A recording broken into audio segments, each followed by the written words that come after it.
ನಮಸ್ಕಾರ ಸ್ನೇಹಿತರೆ, ಪ್ರಥಮ ವರ್ಷದ BA ತರಗತಿಯ ರಾಜ್ಯಶಾಸ್ತ್ರ ಕನ್ನಡದಲ್ಲಿ ಇಂಪಾರ್ಟೆಂಟ್ ಆಗಿರೋ ಚಾಪ್ಟರ್ಸ್ಗಳು ಯಾವುದು ಅಂತ ನೋಡೋಣ. ಇವತ್ತು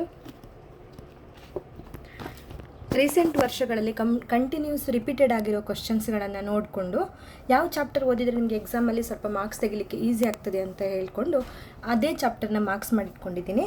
ಸೊ ಆ ಮಾರ್ಕ್ ಮಾಡಿರೋ ಕ್ಲಾಸ್ಗಳು ಇಂಪಾರ್ಟೆಂಟ್ ಚಾಪ್ಟರ್ನ ನಾನು ಇವತ್ತು ನಿಮಗೆ ಹೇಳ್ತಾ ಇದ್ದೀನಿ. ಅದನ್ನು ನೀವು ಓದ್ಕೊಂಡ್ರೆ ಎಕ್ಸಾಮಲ್ಲಿ ಸ್ವಲ್ಪ ಈಸಿಯಾಗಿ ಪಾಸ್ ಆಗಲಿಕ್ಕೆ ಹೆಲ್ಪ್ ಆಗ್ತದೆ ಅಂತ. ಸೊ ನಾವು ಬ್ಲಾಕ್ 1ರಲ್ಲಿ ನೋಡೋದಾದರೆ ರಾಜ್ಯಶಾಸ್ತ್ರದ ಅರ್ಥ ಅಥವಾ ರಾಜ್ಯಶಾಸ್ತ್ರದ ಸ್ವರೂಪ ಅಥವಾ ರಾಜ್ಯಶಾಸ್ತ್ರದ ವ್ಯಾಪ್ತಿ ಮತ್ತು ಮಹತ್ವ, ಹೀಗೆ ಕ್ವಶನನ್ನು ಯಾವ ಥರ ಬೇಕಾದರೂ ಕೇಳ್ಬೋದು. ಬಟ್ ಇದು 10 ಆರ್ 15 ಮಾರ್ಕ್ಸಿಗೆ ಖಂಡಿತ ಬಂದೇ ಬರುವಂತಹ ಕ್ವಶನ್ನು. ಸೊ ಬ್ಲಾಕ್ 1ರಲ್ಲಿ ಇದು ತುಂಬ ಇಂಪಾರ್ಟೆಂಟ್ ಆಗಿದೆ. 10, 15 ಇನ್ ಕೇಸ್ ಬೇಕಾದರೆ ಅದು 5 ಮಾರ್ಕ್ಸಿಗೂ ಕೇಳಿದರೂ ಕೇಳಬಹುದು. ಸೊ ನೀವು ರಾಜ್ಯಶಾಸ್ತ್ರದ ಅರ್ಥ, ಸ್ವರೂಪ ಮತ್ತು ವ್ಯಾಪ್ತಿ, ಅದರ ಮಹತ್ವ ಇದಿಷ್ಟನ್ನು ಕಲ್ತ್ಕೊಳ್ಳೇಬೇಕು. ಹಾಗೆಯೇ ನೆಕ್ಸ್ಟ್ ಚಾಪ್ಟರ್ ನೋಡೋದಾದರೆ ರಾಜ್ಯಶಾಸ್ತ್ರದ ಅಧ್ಯಯನದ ವಿಧಗಳು, ಐತಿಹಾಸಿಕ, ಹೋಲಿಕಾ, ಪ್ರಯೋಗಾತ್ಮಕ ನಡವಳಿಕಾ ವರ್ತನ ವಿಧಾನಗಳು. ಇದನ್ನು ನೀವು ಟೈಮ್ ಇದ್ದರೆ ಓದ್ಕೊಳ್ಳಿ, ಬಟ್ ಕಂಟಿನ್ಯೂಸ್ ಆಗಿ ರಿಪೀಟೆಡ್ ಆಗಿ ಬಂದಿರುವಂತಹ ಕ್ವಶನ್ಸ್ ಅಂತ ಹೇಳೋಕ್ಕಾಗಲ್ಲ. ಹಾಗಾಗಿ ಈ ಚಾಪ್ಟರ್ನ ನೀವು ಬಿಡಬಹುದು ಅಂತ ಹೇಳ್ತೀನಿ.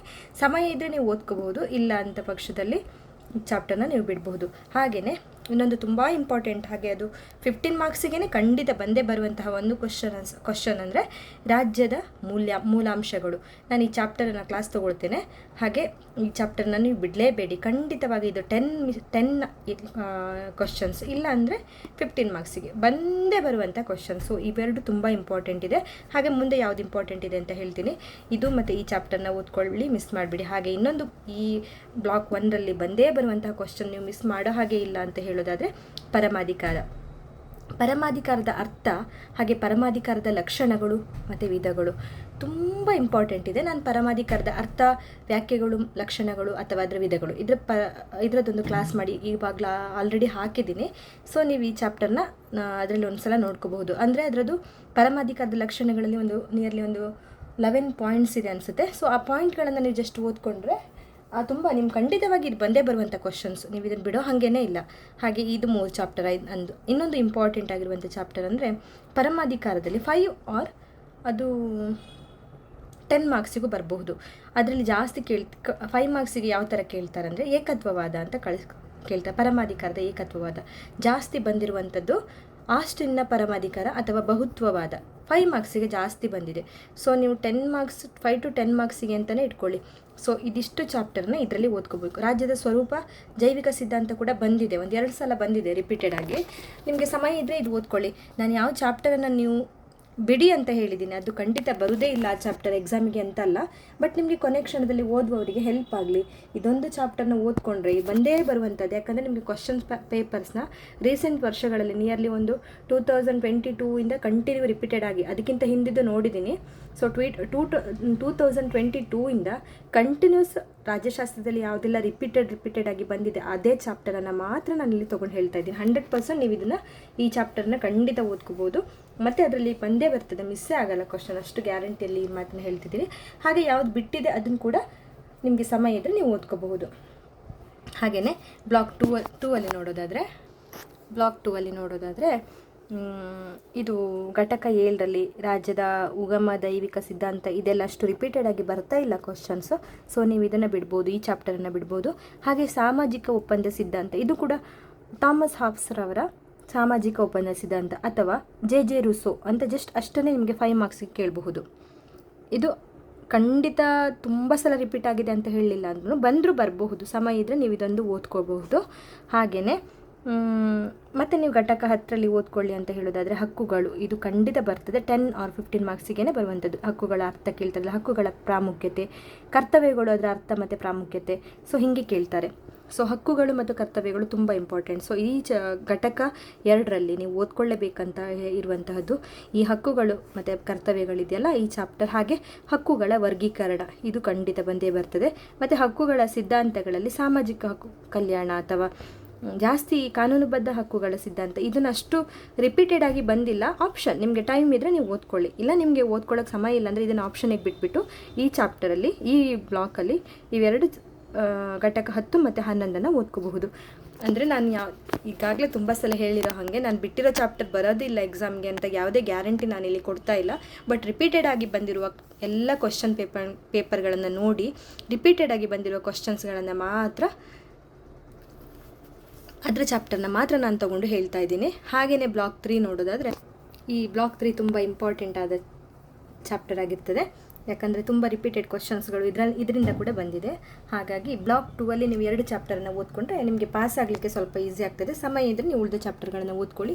ಬಟ್ ಬ್ಲಾಕ್ 3ನ ನೀವು ಬಿಡಬಾರ್ದು, ತುಂಬ ಇಂಪಾರ್ಟೆಂಟ್ ಇದೆ ಈ ಚಾಪ್ಟರ್. ಅದರಲ್ಲಿ ಕಾನೂನು ಅಂತ ಒಂದು ಚಾಪ್ಟರೇ ಬರ್ತದೆ, ಅದ್ರ ಬಗ್ಗೆ ಬರ್ತದೆ. ಮತ್ತು ಕಾನೂನು ಮತ್ತು ನೈತಿಕತೆ ಅದು ಕೂಡ ಕೇಳ್ತಾರೆ. ಇದು 10 or 15 ಮಾರ್ಕ್ಸಿಗೇ ಬರುವಂಥದ್ದು. ಕಾನೂನು ಮತ್ತು ನೈತಿಕತೆ, ಕಾನೂನು ಅಂತ ಖಾಲಿ 5 ಮಾರ್ಕ್ಸಿಗೂ ಕೇಳಬಹುದು ಘಟಕ 14ನಲ್ಲಿ. ಹಾಗೆಯೇ ಇನ್ನೊಂದು ಇಂಪಾರ್ಟೆಂಟ್ ಅಂದರೆ ಸ್ವಾತಂತ್ರ್ಯದ ಅರ್ಥ, ಮಹತ್ವ, ಕಾನೂನು ಮತ್ತು ಸ್ವಾತಂತ್ರ್ಯದ ಬಗೆಗಳು. ಆ್ಯಕ್ಚುಲಿ ಇದನ್ನು ನಾನು ಡಿಗ್ರಿ ಮಾಡ್ತಿರುವಾಗ ನನಗೆ ಇದು 15 ಮಾರ್ಕ್ಸಿಗೆ ಬಂದಿರುವಂಥ ಕ್ವಶನ್, ನನ್ನ ಬ್ಯಾಚಲ್ಲಿ ಬರುವಾಗ ಬಂದಿರುವಂಥ ಕ್ವಶನ್. ಸೊ ಇದು ತುಂಬ ಇಂಪಾರ್ಟೆಂಟ್. 10 or 15 ಮಾರ್ಕ್ಸ್ ನಮಗೆ ಬಂದಿರೋದು 15 ಮಾರ್ಕ್ಸಿಗಾದ್ರಿಂದ ಈ ಚಾಪ್ಟರ್ ನೀವು ಓದ್ಕೊಳ್ಳಿ. ಇದು ತುಂಬ ಈಸಿ ಇದೆ. ಸ್ವಾತಂತ್ರ್ಯದ ಅರ್ಥ ಏನು, ನಿಮ್ಮದೇ ವಾಕ್ಯದಲ್ಲೂ ನೀವು ಬರೀಬಹುದು. ಸ್ವಾತಂತ್ರ್ಯ ಏನು ಅಂತ ನಮ್ಗೆ ಗೊತ್ತಿರ್ತದೆ, ಅದು ಯಾಕೆ ಬೇಕು, ಹಾಗೆ ಕಾನೂನು ಪ್ರಕಾರ ಸ್ವಾತಂತ್ರ್ಯ ಮಹತ್ವ, ಕಾನೂನು ಮತ್ತು ಸ್ವಾತಂತ್ರ್ಯ ಬಗೆಗಳು ಯಾವುದಿದೆ, ಡಿಫ್ರೆನ್ಸ್ ಅದರ ಬಗ್ಗೆ ಇರುವುದಂತ ಎಲ್ಲವನ್ನು ಬರೀಬೇಕು. ಸೊ ಈ ಚಾಪ್ಟರ್ ತುಂಬ ಇಂಪಾರ್ಟೆಂಟ್ ಇದೆ. ಇದರಲ್ಲಿ ಇದು 3 ಕೂಡ ತುಂಬ ಇಂಪಾರ್ಟೆಂಟ್. ಹಾಗೆಯೇ ಇನ್ನೊಂದು ಇಂಪಾರ್ಟೆಂಟ್ ಕ್ವಶನ್ಸ್ ಅಂದರೆ ಇದರಲ್ಲಿ ಸಮಾನತೆ ಕೂಡ ಬರ್ತದೆ. ಸಮಾನತೆ ಅರ್ಥ ಅಂದ್ರೇನು, ಸಮಾನತೆಯ ಬಗೆಗಳು ಅಂತ, ಇದು ಕೂಡ ಇಂಪಾರ್ಟೆಂಟ್ ಆಗಿದೆ. ಇಲ್ಲಿ ಒಂದು ಬಿಡ್ಬೋದು ಅನ್ನುವಂಥ ಒಂದು ಚಾಪ್ಟರ್ ಹೇಳೋದಾದರೆ ಸ್ವಾತಂತ್ರ್ಯ ಮತ್ತು ರಕ್ಷಣೋಪಾಯಗಳು ಚಾಪ್ಟರ್ನ ಅಷ್ಟು ಓದ್ಕೋಬೇಕಾಗಿಲ್ಲ. ಇಲ್ಲಿ ಅಂತಾರಾಷ್ಟ್ರೀಯ ಕಾನೂನು ತುಂಬ ಇಂಪಾರ್ಟೆಂಟ್ ಇದೆ. ಇದು ಆ್ಯಕ್ಚುಲಿ 15 ಮಾರ್ಕ್ಸಿಗೆ ಕೇಳಿದ್ದಾರೆ. ಸೊ ಇದು ಕೂಡ ಇಂಪಾರ್ಟೆಂಟ್. ಇಲ್ಲಿ ಅಂತಾರಾಷ್ಟ್ರೀಯ ಕಾನೂನು ಒಂದು ಓದ್ಕೊಂಡ್ರೆ ಇದು ಅರ್ಥ, ಸ್ವಭಾವ ಎಲ್ಲ ಮೇಲ್ಗಡೆಯಿಂದ ಒಂದ್ಸಲ ಓದ್ಕೊಂಡು ಬಂದು ನಿಮಗೆ ಡೀಟೇಲ್ ಆಗಿ ನಿಮ್ಮದೇ ವಾಕ್ಯಗಳಲ್ಲಿ ಕೂಡ ಬರಿತಾ ಹೋಗ್ಬೋದು. ಸೊ ಈ ಬ್ಲಾಕಲ್ಲಿ ನೀವು ಬಿಡುವಂತಹದ್ದು ಒಂದು ಚಾಪ್ಟರ್ ಯಾವುದಂದರೆ ಸ್ವಾತಂತ್ರ್ಯ ಮತ್ತು ರಕ್ಷಣೋಪಾಯಗಳು. ಅಷ್ಟಾಗಿದ್ದರಿಂದ ಈ ಚಾಪ್ಟರಿಂದ ಯಾವುದು ಬಂದಿಲ್ಲ. ಮತ್ತು ಇದರಲ್ಲಿ ಉಳಿದಿರೋದೆಲ್ಲ ನೀವು ಇದೆಲ್ಲ ಇಲ್ಲಿ ಕಾನೂನು ಏನಿದೆ ಅದರ ಬಗ್ಗೆನೇ, ಇಲ್ಲಿ ನೈತಿಕತೆ, ಕಾನೂನು ಎಲ್ಲ ಆಲ್ಮೋಸ್ಟ್ ಒಂದೇ ಆಗಿರುತ್ತೆ. ಸ್ವಲ್ಪ ಒಂದೊಂದು ಸಲ ಓದ್ಕೊಂಡು ನಿಮ್ಗೇನು ಅರ್ಥ ಆಗಿದೆ ಅದನ್ನು ಡೀಟೇಲ್ ಆಗಿ ಬರೀತಾ ಹೋದರೆ ಬ್ಲಾಕ್ 3ನ ಓದ್ಕೊಂಡ್ರೆ ಎಕ್ಸಾಮ್ಗೆ ಸ್ವಲ್ಪ ಈಸಿ ಆಗ್ತದೆ. ಹಾಗೆಯೇ ಬ್ಲಾಕ್ 4 ನೋಡೋದಾದರೆ ಇದು ತುಂಬ ಇಂಪಾರ್ಟೆಂಟ್ ಆದ ಬ್ಲಾಕ್ ಆಗಿರುತ್ತೆ. ಅಂದರೆ ಇಲ್ಲಿರುವಂಥ ಎಲ್ಲ ಚಾಪ್ಟರ್ಗಳು ತುಂಬ ರಿಪೀಟೆಡ್ ಆಗಿ ಬಂದಿರುವಂತಹದ್ದೇ, ಇಂಪಾರ್ಟೆಂಟ್ ಕ್ವಶನ್ಸ್ ಇರುವಂತಹದ್ದೇ ಚಾಪ್ಟರ್ ಆಗಿರೋದ್ರಿಂದ ಇದು ತುಂಬ ಇಂಪಾರ್ಟೆಂಟ್ ಆಗಿರುತ್ತೆ. ಈ ಚಾಪ್ಟರ್ ಯಾವುದು ಹೇಳ್ತೇನೆ ಅದನ್ನು ಖಂಡಿತ ನೀವು ಓದ್ಕೊಳ್ಳೇಬೇಕಾಗುತ್ತೆ.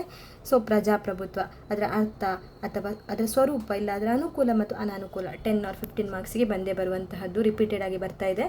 ಹಾಗೆಯೇ ಇನ್ನೊಂದು 5 ಮಾರ್ಕ್ಸಿಗೆ ಖಂಡಿತ ಬಂದೇ ಬರ್ತದೆ, ಇದೊಂದು ಓದ್ಕೊಂಡ್ರೆ ಮಿಸ್ ಆಗಲ್ಲ ಅಂತ ಹೇಳೋದಾದರೆ ಸಮತಾವಾದ ಇಲ್ಲ ಸಮಾಜವಾದ, ಇವೆರಡನ್ನ ಈದರ್ 5 ಮಾರ್ಕ್ಸಿಗೂ ಕೂಡ ಕೇಳ್ಬೋದು, ಇಲ್ಲ ಅದನ್ನು 10 ಮಾರ್ಕ್ಸಿಗೂ ಕೂಡ ಕೇಳ್ಬೋದು. ಸಮಾಜವಾದ ಮತ್ತು ಸಮತಾವಾದ ಎರಡನ್ನೂ ಕೂಡ ಕೇಳ್ತಾರೆ. ಸೊ ಇವೆರಡನ್ನ ನೀವು ಓದ್ಕೋಬೇಕು. ಇಲ್ಲಿ ಪ್ರಜಾಪ್ರಭುತ್ವ ಡೀಟೇಲಾಗಿ ಓದ್ಕೊಳ್ಳೇಬೇಕು. ಇದು 10 or 15 ಮಾರ್ಕ್ಸಿಗೆ ಬಂದರೆ, ಸಮತಾವಾದ ಇದು 5 ಮಾರ್ಕ್ಸಿಗೆ ಯೂಶ್ವಲಿ ಇದಿಷ್ಟು ಕೊಟ್ಟಿರ್ತಾರೆ.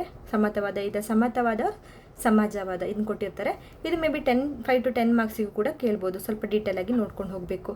ಹಾಗೆಯೇ ವ್ಯಕ್ತಿವಾದ ಅಥವಾ ಉಪಯುಕ್ತವಾದ ಇದು ಕೂಡ 5 ಮಾರ್ಕ್ಸಿಗೆ ಬಂದಿದೆ. ಈ ಚಾಪ್ಟರ್ ಕೂಡ ನಿಮಗೆ ಓದ್ಕೋಬೇಕಾಗುತ್ತೆ. ಹಾಗೆಯೇ ಇನ್ನೊಂದು 10 to 15 ಮಾರ್ಕ್ಸಿಗೆ ಬಂದಿರುವಂಥದ್ದು ಕ್ವಶನ್ಸ್ ರಿಪೀಟೆಡ್ ಆಗಿ ಅಂದರೆ ಕಲ್ಯಾಣ ರಾಜ್ಯ. ಇದು ತುಂಬ ಇಂಪಾರ್ಟೆಂಟ್ ಆಗಿದೆ ಮತ್ತು ತುಂಬ ಈಸಿ ಇದೆ ಈ ಚಾಪ್ಟರ್. ನಿಮಗೆ ತುಂಬ ಕಷ್ಟ ಆಗೋದಂತ ಆ ಥರ ಏನಿಲ್ಲ, ತುಂಬ ಈಸಿಯಾಗಿದೆ ಈ ಚಾಪ್ಟರ್. ಕಲ್ಯಾಣ ರಾಜ್ಯದ ಪರಿಕಲ್ಪನೆ ಇದು ಲಾಸ್ಟ್ ಚಾಪ್ಟರ್ ಆಗಿದೆ ಮತ್ತು ನಿಮಗೆ ಬಂದೇ ಬರುವಂತಹದ್ದು. ಸೊ ಇದನ್ನು ನೀವು ಓದ್ಕೊಳ್ಳಿ. 10 or 15 ಮಾರ್ಕ್ಸಿಗೆ ಬರೋದು. ಕಂಟಿನ್ಯೂ ಜಾಸ್ತಿ ರಿಪೀಟ್ ಆಗಿರೋ ಕ್ವಶನ್ಸ್ ಈ ಚಾಪ್ಟರಲ್ಲಿದೆ. ಸೊ ಇದನ್ನು ಮಿಸ್ ಮಾಡೋ ಹಾಗಿಲ್ಲ. ಹಾಗೇನೆ ಇನ್ನೊಂದು ತುಂಬ ಇಂಪಾರ್ಟೆಂಟ್ ಮತ್ತು ಲಾಸ್ಟ್ ಚಾಪ್ಟರ್ ಇದು ರಾಜ್ಯಶಾಸ್ತ್ರದಲ್ಲಿ ಸಾಮಾಜಿಕ ನ್ಯಾಯ, ಗಾಂಧಿ ಮತ್ತು ಅಂಬೇಡ್ಕರ್. ಆ್ಯಕ್ಚುಲಿ ಈ ಕ್ವಶನ್ನ ನಿಮಗೆ ಯಾವ ಥರ ಕೇಳ್ತಾರೆ ಅಂದರೆ, ಇಲ್ಲಿ ಒಂದು 2 ಪರ್ಸ್ನಾಲಿಟಿ ಇದೆ, ಒಂದು ಮಹಾತ್ಮ ಗಾಂಧಿ ಮತ್ತು ಅಂಬೇಡ್ಕರ್. ಇವರಿಬ್ಬರ ಬಗ್ಗೆನೇ 5 ಮಾರ್ಕ್ಸ್, ಈವನ್ 5 ಮಾರ್ಕ್ಸಿಗೆ ಗಾಂಧಿ ಅಂತ ಬಂದಿರೋದು ಇದೆ. 5 ಮಾರ್ಕ್ಸಿಗೆ ಗಾಂಧಿ ಮತ್ತು ಅಂಬೇಡ್ಕರ್ ಅಂತ ಬರೋದು ಇದೆ. ಇಲ್ಲ 10 ಮಾರ್ಕ್ಸಿಗೆ ಬಂದದ್ದು ಇದೆ. ಸೊ ಇಲ್ಲಿ 2 ಪರ್ಸ್ನಾಲಿಟಿಗಳೇನಿದೆ, ಗಾಂಧಿ ಮತ್ತು ಅಂಬೇಡ್ಕರ್, ಇವರಿಬ್ಬರ ಬಗ್ಗೆ ಕ್ವಶನ್ ಕೇಳ್ತಾರೆ. ಸೊ ನೀವು ಇವ್ರನ್ನ ಓದ್ಕೋಬೇಕು. ಆ್ಯಕ್ಚುಲಿ ನಮಗೆ ಮಹಾತ್ಮ ಗಾಂಧೀಜಿ ಮತ್ತು ಅಂಬೇಡ್ಕರ್ ಬಗ್ಗೆ ಪ್ರಾಥಮಿಕ ಶಿಕ್ಷಣದಿಂದಾನೇ ನಾವು ಕಲಿತಾ ಇರ್ತೀವಿ. ಸೊ ಅವ್ರ ಬಗ್ಗೆ ನಮಗೆಲ್ಲ ಗೊತ್ತಿರುತ್ತೆ. ನಿಮಗೇನು ಮಹಾತ್ಮ ಗಾಂಧೀಜಿ ಅವರು ಏನು ಹೋರಾಟ ಮಾಡಿದರು, ಏನು ಸತ್ಯಾಗ್ರಹಣ ಮಾಡಿದರು, ಹೇಗೆ ಬದುಕಿದ್ರು, ಅವರ ಗ್ರಂಥಗಳೇನು, ಅವರ ಸಾಧನೆಗಳೇನು, ಹಾಗೆ ಅವ್ರು ಹೇಗೆ ಸತ್ತರು, ಅವರ ಏನೇನೆಲ್ಲ ಮಾಡಿದ್ರು ನಮ್ಮ ದೇಶಕ್ಕೆ, ಅದೆಲ್ಲವನ್ನು ನೀವು ಬರಿಬೇಕು. ಹಾಗೆ ಅಂಬೇಡ್ಕರ್ ಅವರ ಸಮಾನತೆಯ ಹರಿಕಾರರು, ಅವರು ಹೇಗೆ ಸಂವಿಧಾನ ರಚನೆ ಮಾಡಿದರು, ಇಷ್ಟೆಲ್ಲ ಓದ್ಕೊಂಡಿದ್ರು, ಪರಿಶಿಷ್ಟ ಜಾತಿ ಮತ್ತು ಪಂಗಡಗಳಿಗೆ ಯಾವ ಥರ ಅವರೆಲ್ಲ ಸಪೋರ್ಟ್ ಮಾಡಿದರು, ಹೇಗೆ ನಮ್ಮ ಸಂವಿಧಾನವನ್ನು ರಚನೆ ಮಾಡಿ ಒಂದು ದೊಡ್ಡ ದೇಶಕ್ಕೆ ಆಸ್ತಿಯನ್ನು ಕೊಟ್ಟಿದ್ದಾರೆ, ಹಾಗೆ ಅವ್ರ ಬಗ್ಗೆ ಕಂಪ್ಲೀಟ್ ಅವ್ರು ಏನೇನು ಬರೆದಿದ್ದಾರೆ, ಕೃತಿ ಕಾವ್ಯಗಳನ್ನೆಲ್ಲ ಎಷ್ಟು ಬರೆದಿದ್ದಾರೆ, ಹೀಗೆ ಅವ್ರ ಬಗ್ಗೆ ಡೀಟೇಲ್ ಆಗಿ ಬರೀಬೇಕು. ಸೊ ಇದು ನಮ್ಗೆ ಆಲ್ಮೋಸ್ಟ್ ಗೊತ್ತಿರುತ್ತೆ, ನಿಮ್ಗೇನು ಗೊತ್ತಿದೆ ಅದನ್ನೇ ನೀವು ನೋಡ್ಕೊಳ್ಳಿ. ಇನ್ನೊಂದು ಸ್ವಲ್ಪ ಐಡಿಯಾ ಬೇಕಾದರೆ ಜಸ್ಟ್ ಪೇಜ್ಗಳನ್ನು ತೆಗೆದು ಜಸ್ಟ್ ಅವ್ರ ಬಗ್ಗೆ ಮೇಲ್ಗಡೆಯಿಂದ ಓದ್ಕೊಂಡು ಹೋದರೆ ನಿಮಗೆ ಎಕ್ಸಾಮನ್ನು ಪಾಸ್ ಆಗಲಿಕ್ಕೆ ಈಸಿ ಆಗ್ತದೆ. ಸೊ ಪದೇ ಪದೇ ನಾನು ಹೇಳ್ತಾ ಇರುವಂತೆ, ನಾನೀಗ ಯಾವ ಚಾಪ್ಟರನ್ನು ಬಿಡಿ ಅಂತ ಹೇಳಿದ್ದೇನೆ ಆ ಚಾಪ್ಟರನ್ನು ಖಂಡಿತ ನಿಮಗೆ ಸಮಯ ಇದ್ದರೆ ನೀವು ಓದ್ಕೊಳ್ಳಿ.